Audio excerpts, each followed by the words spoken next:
Good afternoon everyone. मैं doctor Urmila Sharma Indira IVF Jaipur Jawahar Nagar में as infertility specialist काम करती हूँ और वहाँ की सेंटर हेड हूँ। आज हम एक बहुत ही इम्पॉर्टेंट टॉपिक के बारे में बात करेंगे और वो टॉपिक है आईयूआई यानी इंट्रा यूट्राइन इंसेमिनेशन। इस टॉपिक पर चर्चा करने से पहले एक बहुत ही अहम मुद्दा जो मैं आप लोगों से डिस्कस करना चाहूँगी वो ये कि जैसा कि आप सब लोग जानते हैं कि कोरोना पेंडेमिक जो है उसकी स्थिति अभी भी वैसी ही बनी हुई है और अभी तक पूरी तरह से इस स्थिति पे हम कंट्रोल नहीं पा सके हैं। और इसके लिए बहुत ज़रूरी है कि हम सभी मिलकर अपने पूरी प्रयास करें, सारे जो प्रिकॉशंस हैं वो फॉलो करें, जिससे कि इस बीमारी से जल्द ही जल्द हमें छुटकारा मिल सके। और मैं आशा करती हूँ कि जल्द से जल्द ये बीमारी दूर हो और हम सभी स्वस्थ रहें एवं हमारे जो परिवार वाले हैं वो भी स्वस्थ हो सकें। तो चलिए शुरू करते हैं आज के टॉपिक के बारे में। जैसे कि हम सभी जानते हैं कि जब भी कोई कपल प्रेगनेंसी के लिए प्लान करता है तो किसी कपल को 1 महीने में प्रेगनेंसी हो जाती है मैरिज के बाद और किसी को बहुत समय लगता है। पर आमतौर पे अगर कोई भी विवाहित दंपति 1 साल तक साथ रह रहे हैं या संतान प्राप्ति की कोशिश कर रहे हैं लेकिन उस 1 साल में उनको संतान प्राप्ति नहीं हुई है तो उसको हम इनफर्टिलिटी या निसंतानता कहते हैं। अब किसी भी कपल को अगर निसंतानता या इनफर्टिलिटी है तो बहुत ज़रूरी है कि उसका प्रॉपर इवैल्यूएशन किया जाए। तो उनको एक डॉक्टर से जाके संपर्क करना चाहिए जिससे कि उनके कुछ बेसिक इन्वेस्टिगेशंस हम लोग कर सकें और जो इनफर्टिलिटी है उसका कारण लगाया जा सके। आमतौर पर जो पुरुषों में हम टेस्ट करते हैं वो एक सिंपल टेस्ट होता है जिसको हम सीमेन एनालिसिस कहते हैं और महिलाओं में कुछ 2-3 टेस्ट होते हैं जिनसे हम महिला के अंडाशय, महिला की जो ट्यूब्स है फेलोपियन ट्यूब्स और बच्चेदानी के बारे में पता लग सकता है और उचित कारण तक जो कारण है इनफर्टिलिटी का उसको हम जान सकते हैं और उसके अकॉर्डिंग उसका ट्रीटमेंट शुरू कर सकते हैं। नॉर्मल जो गर्भाधान होता है या नॉर्मल जो प्रेगनेंसी होती है वो किस प्रकार होती है इसको समझने के लिए मैं आपको कुछ बताना चाहूँगी। कोई भी महिला जिसकी कि मेंस्ट्रुअल साइकिल्स रेगुलर है यानी माहवारी नियमित है उसमें लगभग 12वें से 14वें दिन के बीच में एक फॉलिकल अंडाशय के अंदर जिसको हम अंडा कहते हैं वो परिपक्व हो जाता है, वह रप्चर हो जाता है। जब वह फॉलिकल रप्चर होता है उस समय उसमें से छोटा सा सूक्ष्म अंडा बाहर निकलता है और वह अंडा अंडाशय के पास स्थित जो ट्यूब्स है उसमें प्रवेश करता है। उस पीरियड के दौरान अगर आपस में संबंध बनते हैं तो जो पुरुष के शुक्राणु हैं वो नीचे के रास्ते से बच्चेदानी में होते हुए ट्यूब में पहुंचते हैं और ट्यूब के एक पर्टिकुलर हिस्से में अंडे और शुक्राणु आपस में मिलते हैं और उन दोनों के मिलने से भ्रूण यानी एम्ब्रियो बनता है।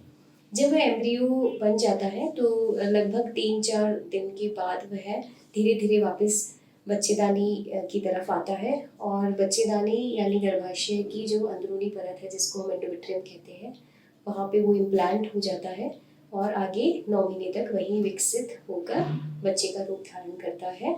वह डिलीवरी के समय वो बाहर आ जाता है। तो ये है सामान्य तौर पे प्रेगनेंसी होने की प्रक्रिया। अगर इस सिस्टम में कहीं भी प्रॉब्लम है या तो एग्स रिलीज नहीं हो रहे हैं या अंडों की संख्या कम है या ट्यूब्स ब्लॉक है या ढंग से काम नहीं कर रही है या गर्भाशय में कोई दिक्कत है या फिर हस्बैंड मेल पार्टनर के वीर्य में या शुक्राणु के कुछ प्रॉब्लम है तो निसंतानता हो सकती है। अब आईयूआई जो टेक्निक है जिसको कि हम इंट्रा यूटेराइन इंसेमिनेशन कहते हैं वो एक असिस्टेड रिप्रोडक्शन की तकनीक है। यानी अगर नॉर्मल तरीके से संतान प्राप्ति नहीं हो रही है तो कुछ सिलेक्टेड केसेस में हम आईयूआई की सहायता से गर्भधारण कर सकते हैं। तो ऐसे कौन से केसेस हैं जिसपे कि आईयूआई आपको हेल्प करेगा उसको समझने के लिए जो बेसिक चीज़ है वो ये है कि आईयूआई में हम जिस समय अंडा परिपक्व होके रिलीज होता है यानी जब वो ट्यूब्स में प्रवेश करता है उस समय हम पुरुष के जो वीर्य होता है उसको लेकर उसमें से अच्छे शुक्राणु अलग कर लिए जाते हैं। अच्छी गुणवत्ता वाले शुक्राणुओं को अलग करने के लिए जो वीर्य होता है उसको सेंट्रीफ्यूगेशन मशीन से सेंट्रीफ्यूज किया जाता है वह उसमें से इम्प्योरिटीज हटाई जाती है और अच्छे मोटाइल शुक्राणुओं को अलग करके एक छोटे से कैथेटर के माध्यम से नीचे के रास्ते से ही बच्चेदानी में डायरेक्ट डाल दिया जाता है। इसका फ़ायदा ये होता है कि जो डिस्टेंस स्पर्म्स को ट्रेवल करना होता है वो कम हो जाता है, यानी हमने शुक्राणुओं को बच्चेदानी के अंदर तक पहुंचा दिया है। अब शुक्राणुओं को जो डिस्टेंस ट्रेवल करना है वो काफ़ी कम हो गया है, तो अंडे से शुक्राणु मिलने की जो संभावना है वो काफ़ी हद तक बढ़ जाती है। और हम ये मानते हैं कि इससे जो प्रेगनेंसी होने की संभावना कुछ हद तक नॉर्मल जो आप ट्राई करते हैं उससे बढ़ सकती है। पर आईयूआई कौन सी परिस्थितियों में हम कर सकते हैं और कौन सी में नहीं कर सकते, इसके लिए भी हमें कुछ कैंडिडेट्स कुछ पर्टिकुलर केसेस हैं वो सिलेक्ट करने पड़ते हैं। आईयूआई के लिए सबसे ज़रूरी चीज़ वो ये है ट्यूब्स खुली होना। जैसे कि हम जानते हैं कि हम आईयूआई में शुक्राणु सिर्फ बच्चेदानी में डालते हैं, उसके आगे की प्रोसेस बिल्कुल नेचुरल प्रेगनेंसी की तरह होती है। ट्यूब्स में ही अंडा और शुक्राणु मिलेंगे, ट्यूब्स में ही भ्रूण बनेगा।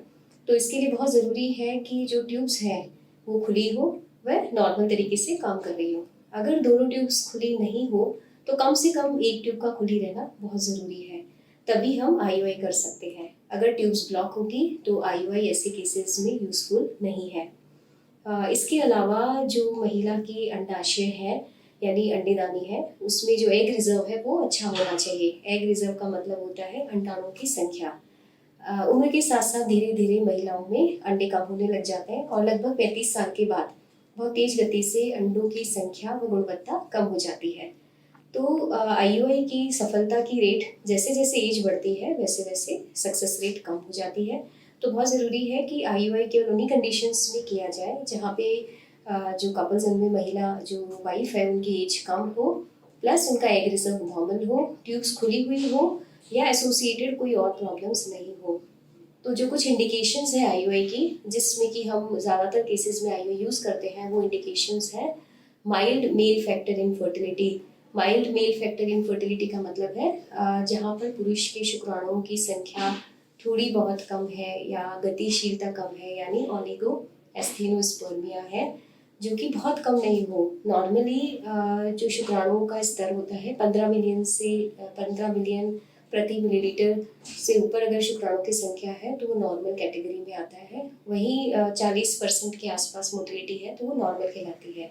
अगर शुक्राणु की संख्या थोड़ी बहुत कम है यानी 10 से 15 मिलियन है या फिर मोटिलिटी थोड़ा सा कम है, तो ऐसे केसेस में अच्छी क्वालिटी के शुक्राणु को अगर हम डायरेक्टली आईयूआई के माध्यम से बच्चेदानी में डालेंगे तो गर्भाधान की संभावना थोड़ी सी बढ़ जाती है। जो सेकेंड इंडिकेशन है आईयूआई का वो है सर्वाइकल फैक्टर इनफर्टिलिटी। कई बार बच्चेदानी का जो मुंह होता है जिसको हम सर्विक्स कहते हैं, वहाँ पे कुछ प्रकार के एंटीबॉडीज होते हैं, एंटीस्पर्म एंटीबॉडीज, जो कि स्पर्म्स यानी शुक्राणुओं को अंदर नहीं पहुँचने देते, जिस वजह से वो प्रेगनेंसी का एक बहुत ही रेयर कॉज है। ऑल्दो बट ऐसे केसेस में जहाँ पे सर्वाइकल फैक्टर इनफर्टिलिटी, ऐसे केसेस में क्योंकि हम वीर्य को डायरेक्टली यूट्रस के अंदर डालते हैं तो प्रेगनेंसी होने की संभावना बढ़ जाती है। तीसरी जो कंडीशन है वो अनएक्सप्लेन्ड इनफर्टिलिटी है। अनएक्सप्लेन्ड इनफर्टिलिटी का मतलब है जिसमें कोई कारण का पता लगाया ना जा सके। तो लगभग 100 में से 20 से 30% इनफर्टिलिटी के केसेस ऐसे होते हैं जहाँ पे नॉर्मल रिपोर्ट्स होती हैं हस्बैंड और वाइफ की। नॉर्मल रिपोर्ट्स होने के बावजूद भी उनको प्रेगनेंसी नहीं हो पाती। तो ऐसे केसेस में अगर हमने उनको एग बनने की मेडिसिन दी है, नेचुरल ट्रीटमेंट उन्होंने ट्राई करा है, बट फिर भी अगर उनको प्रेगनेंसी नहीं हो पा रही है, तो ऐसे केसेस में हम आईयूआई की सहायता से उनको प्रेगनेंसी की संभावना को हम बढ़ा सकते हैं। अनएक्सप्लेन्ड इनफर्टिलिटी के अलावा कुछ इंडिकेशंस होती हैं जैसे कि पीसीओडी यानी पॉलीसिस्टिक ओवेरियन सिंड्रोम, जिसमें हम इनिशियली अगर उनको प्रेगनेंसी नहीं होती है तो कुछ खाने की दवाइयाँ देते हैं जिससे कि ओवुलेशन यानी अंडे बनने की प्रक्रिया को हम सामान्य कर सकें और उनको एक निर्धारित समय फर्टाइल जो पीरियड होता है उसमें उनको साथ रहने के लिए बताया जाता है। पर अगर 4-5 महीने वो ये ट्रीटमेंट ट्राई कर चुके हैं और उनको प्रेगनेंसी नहीं हो रही है, तो ऐसे केसेस में नेक्स्ट जो स्टेप होता है वो है आईयूआई। तो आईयूआई की जो तकनीक है इससे कुछ केसेस में हमें सफलता मिल सकती है, और इसकी ट्रीटमेंट आईयूआई कई तरीके से किया जा सकता है। आईयूआई के लिए हम नेचुरल साइकिल आईयूआई भी कर सकते हैं, जिसमें स्पेशली ऐसे केसेस जिनमें पीरियड्स रेगुलर हैं और मासिक धर्म नियमित आता है, ऐसे केसेस में कई, क्योंकि अंडा समय पे बनता है, रप्चर होता है, तो नेचुरल साइकिल आईयूआई यानी बिना दवाइयों के हम आईयूआई कर सकते हैं। कुछ केसेस में हम स्टिमुलेटेड आईयूआई करते हैं, यानी कि एग बनने की कुछ मेडिसिन दी जाती है, वो पीरियड के सेकेंड या थर्ड डे से स्टार्ट करी जाती है। लगभग 5 दिन की मेडिसिन देने के बाद हम सोनोग्राफी के द्वारा रिपीटेड अल्ट्रासाउंड्स होते हैं, जैसे 7th day, 10th day, 12th day, उससे हम फॉलिकुलर मॉनिटरिंग करते हैं, यानी अंडे की ग्रोथ का पता लगाते हैं, लाइनिंग चेक करते हैं, और जब अंडा एक अप्रोप्रिएट साइज का हो जाता है, यानी लगभग 18 से 20 मिलीमीटर साइज तक फॉलिकल पहुंच जाता है, वह अंदर की लाइनिंग, जिसको हम एंडोमेट्रियम कहते हैं, उसकी थिकनेस अगर अप्रोप्रिएट हो जाती है, यानी 7 मिलीमीटर से ऊपर अगर थिकनेस पहुंच गई और अंडा 18 मिलीमीटर से ऊपर का हो गया, तो ऐसे केसेस में हम अंडे को रप्चर करने का इंजेक्शन लगाते हैं। आमतौर पे ये इंजेक्शन जब लगाया जाता है, उसके लगभग 36 से 40 घंटे के बीच में फॉलिकल रप्चर हो जाता है और उसमें से एग रिलीज हो जाता है। तो इंजेक्शन लगने के लगभग 36 से 40 घंटे बाद आईयूआई की प्रक्रिया की जाती है। आईयूआई की प्रक्रिया करने के बाद जब पेशेंट का हम आईयूआई करते हैं, तो उसको लगभग 15 मिनट तक के लिए आराम दिया जाता है, जिससे कि शुक्राणु ट्यूब्स तक पहुंच सकें और प्रेगनेंसी की संभावना बढ़ सके। आईयूआई करने के पश्चात कुछ मेडिसिन उनको एडवाइस करी जाती है। मेडिसिन का पर्पज़ होता है प्रेगनेंसी को सपोर्ट करना। तो आमतौर पे नॉर्मल मेडिसिन होती है, जिसमें हम मेनली प्रोजेस्टेरोन हार्मोन और फोलिक एसिड की दवाइयाँ देते हैं। लगभग 18 से 20 दिन बाद जब रिजल्ट आता है, तो उस समय हमें पता चल जाता है कि आईयूआई सक्सेसफुल हुआ कि नहीं हुआ, और उसके अकॉर्डिंग हम आगे अगर प्रेगनेंसी नहीं होती है तो रिपीट आईयूआई साइकिल कर सकते हैं, और या फिर दूसरे एडवांस ट्रीटमेंट की तरफ बढ़ सकते हैं। नेचुरल साइकिल आईयूआई और स्टिमुलेटेड आईयूआई, जिसमें कि हम मेडिसिन देकर एग बनाते हैं, तो अगर उनको कंपेयर किया जाए तो स्टिमुलेटेड आईयूआई साइकिल्स में सक्सेस रेट बेटर होती है as compared to natural IUI cycles. लेकिन ओवरऑल आईयूआई की सक्सेस रेट अगर देखी जाए तो यह 8 से 12% होती है। यानी कि सिलेक्टेड केसेस अगर हैं, तो उनमें हम कुछ हद तक नॉर्मल कंसेप्शन के कंपैरिजन में थोड़ी ज़्यादा सक्सेस रेट अचीव कर सकते हैं। पर आईयूआई अगर हम 3 साइकिल्स आईयूआई कर चुके हैं या 4 साइकिल्स आईयूआई आपने करवा ली है, इसके बाद भी अगर प्रेगनेंसी नहीं हो रही है, तो फिर बहुत ज़रूरी है कि पूरे केस को अच्छे से डिटेल में स्टडी किया जाए और ये देखा जाए कि आगे वो क्या कारण है जिसकी वजह से प्रेगनेंसी नहीं हो रही है और क्या उनको एडवांस ट्रीटमेंट की ज़रूरत है। तो आमतौर पे 3 to 4 साइकिल्स में रिजल्ट मिल जाना चाहिए, लेकिन अगर 3 और 4 साइकिल्स ऑफ आईयूआई में प्रेगनेंसी नहीं हो रही है, तो बहुत ज़रूरी है कि हम एडवांस ट्रीटमेंट की ओर जाएं, जैसे कि आईवीएफ टेक्निक।